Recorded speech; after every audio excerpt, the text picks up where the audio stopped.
YouTube has changed its policies a bit lately, by which I mean a like and a subscribe are a must now. So do me a solid and give me a like and a subscribe. It'll help my channel a great deal. Much appreciated.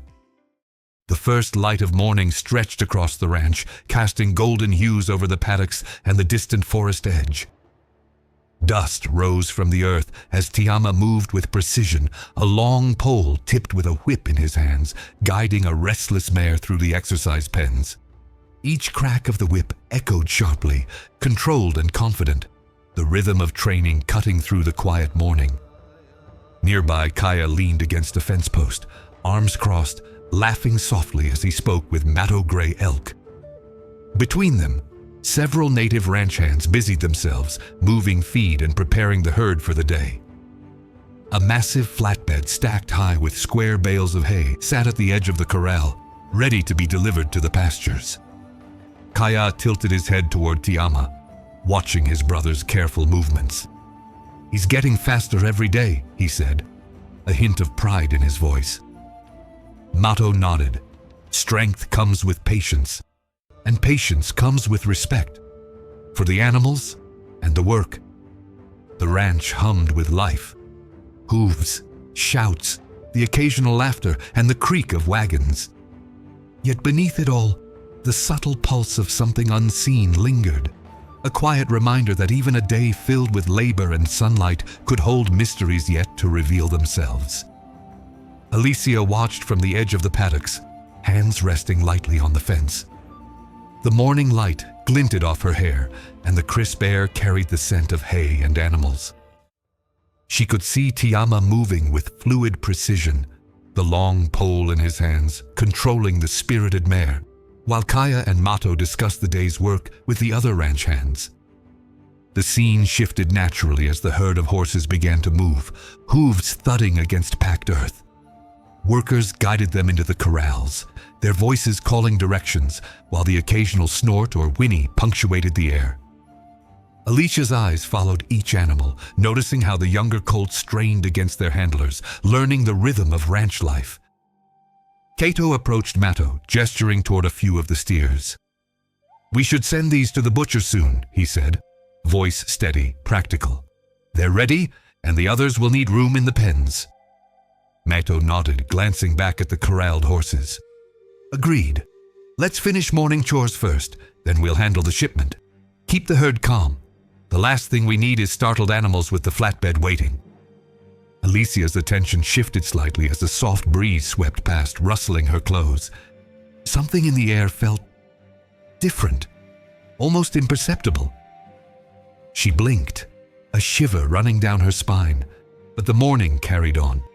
Sunlight, dust, the rhythm of work, and she forced herself to focus on the horses, the flatbed, and the life of the ranch stretching before her. Alicia's gaze lingered on the herd as a sudden unease rippled through the animals. The horses stiffened, ears swiveling toward the distant tree line. Soft whinnies rose in a chorus, a subtle alarm that only a few could interpret. Oshki and Kiona, lying at Alicia's feet, lifted their heads in unison, hackles raised slightly, eyes fixed on something she couldn't yet see. Alicia felt it too. A faint vibration in the air, almost like the land itself had shifted. She took a step forward, wind tugging at her hair, senses sharpened. "Something's different," she said quietly, but Kaya and Tiama immediately picked up on the tension. "What is it?" Kaya asked, scanning the horizon. "I don't know," Alicia admitted. "The horses, the wolves, they're uneasy." Matto Gray Elk moved closer to the edge of the paddocks, speaking firmly to the ranch hands. "Everyone stay calm. Animals sense things we do not. Keep the herd together, but remain alert. Something stirs." Workers murmured, glancing at one another as unease spread. Cato stepped forward, his practical tone cutting through the rising tension. "Do we call Nathan?"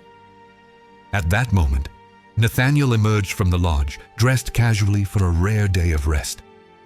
He moved with that familiar, effortless presence, long strides covering the distance in moments. His gaze swept the paddocks, resting briefly on Alicia. What has caught everyone's attention? His voice, deep and resonant, seemed to pull the energy of the morning into focus. Alicia stepped forward, pointing toward the northern edge of the pasture. Something is coming. The horses feel it. The wolves feel it. I can feel it too. Nathaniel's eyes narrowed slightly. Then we observe. We do not act without reason, but we prepare. Keep calm and keep the animals steady. A hush fell over the paddocks. Even the wind seemed to pause as all eyes, human and animal alike, turned toward the distant tree line. Suddenly, a ripple of motion streaked across the far edge of the pasture. Alicia's eyes widened as dozens of deer emerged from the tree line, graceful bodies moving in a sweeping, fluid line. They weren't alone. Rabbits darted across the ground, birds erupted from the trees, and even a lone fox paused briefly before disappearing into the tall grass. The horses whinnied, backs arching and ears pinned, as the wolves leapt to their feet, muscles taut, hackles raised. Ashki let out a low, warning growl, mirrored by Kiona's more measured rumble. The herd shifted nervously, instinctively forming tighter clusters around the ranch hands and the flatbed of bales. Mato stepped forward, voice calm but firm. Everyone remain steady. Do not chase them. Let them move through. Watch but do not interfere. Alicia's heart raced. It's like the whole forest is moving this morning. Nathaniel's gaze swept the incoming animals, deep brown eyes tracking every movement. It is as you said, Waya. They sense it, just as you do, and we will respect it. Keep control of the herd, but do not frighten the land's messengers. Kaya and Tiama moved quickly to calm the horses, speaking in soft, measured tones while keeping the bales secure.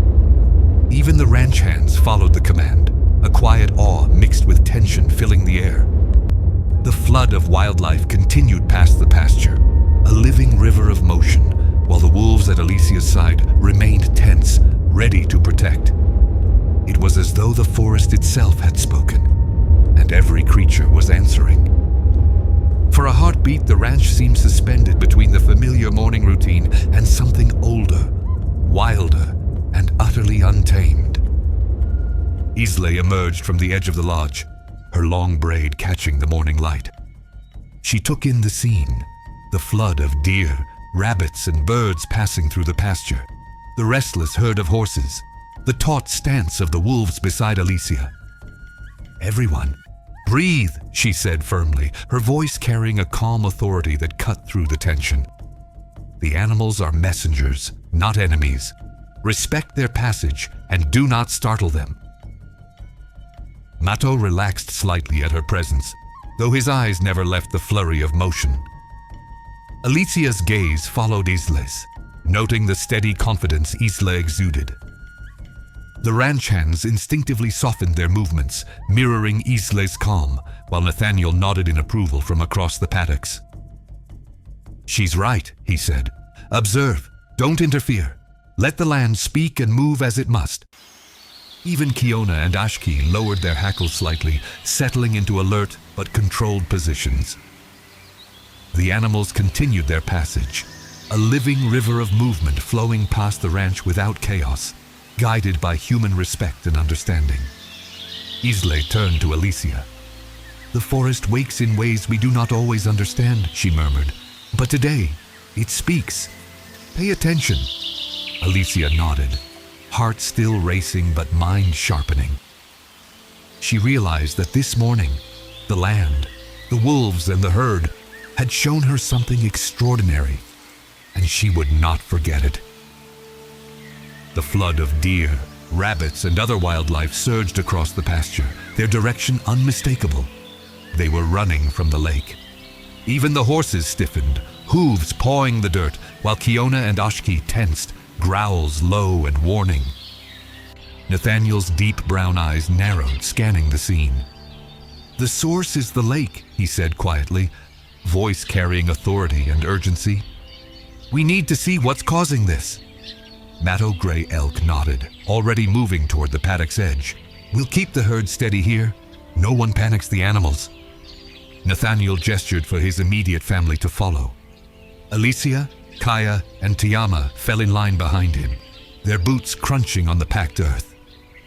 Islay stayed a step behind, observing the moving chaos, her senses tuned to the land's whispers. The morning air carried the sharp scent of wet earth and lake water as they approached the source of the disturbance. Each step brought the sound of splashing and frantic movement closer, and even the morning light seemed to dim under the tension of what awaited at the water's edge. Nathaniel paused briefly, taking in the scene. "Stay close. Observe. Do not act until you understand what you face."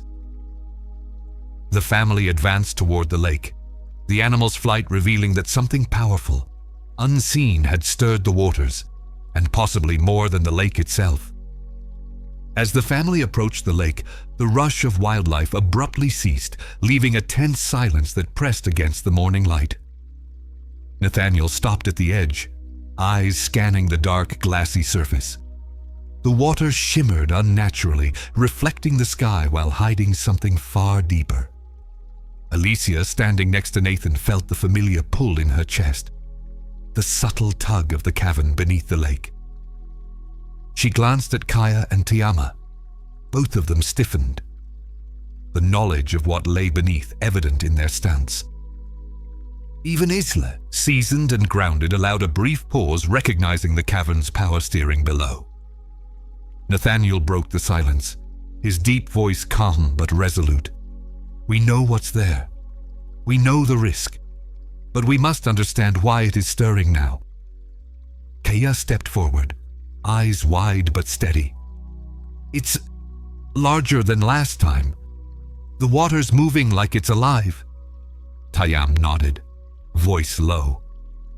"And the energy, it's stronger. I can feel it even from here." Isley's gaze swept the lake, her brow furrowed. "Whatever it is, it's responding. Something beneath wants attention, or warning." Nathaniel turned to the group, each face lit by both curiosity and caution. "We go as one. Stay close. Observe, but do not act recklessly. The cavern has always been patient, but it does not forgive carelessness." Alicia's heart raced. The water's surface rippled in strange patterns, hints of the underwater cavern glowing faintly green, like the bioluminescence she had seen before. Even the wolves at the edge of the lake stiffened, tails low, hackles raised. For a moment, the world seemed to hold its breath, waiting for the next move. Every person there knew the cavern's secrets, but even with knowledge, nothing could fully prepare them for what it might do next. The group stepped carefully onto the lake's edge, the water eerily still in the quiet that followed the wildlife's flight. Below the surface, a faint green glow pulsed, subtle but unmistakable, emanating from the cavern hidden beneath the lake bed. Nathaniel signaled for everyone to stay back, his deep voice calm but commanding. "We know its history, thousands of years buried. We approach with respect and caution." Alicia knelt at the water's edge, eyes tracing the light that shimmered just beneath the surface. The familiar pull of the cavern tugged at her senses, stronger than ever.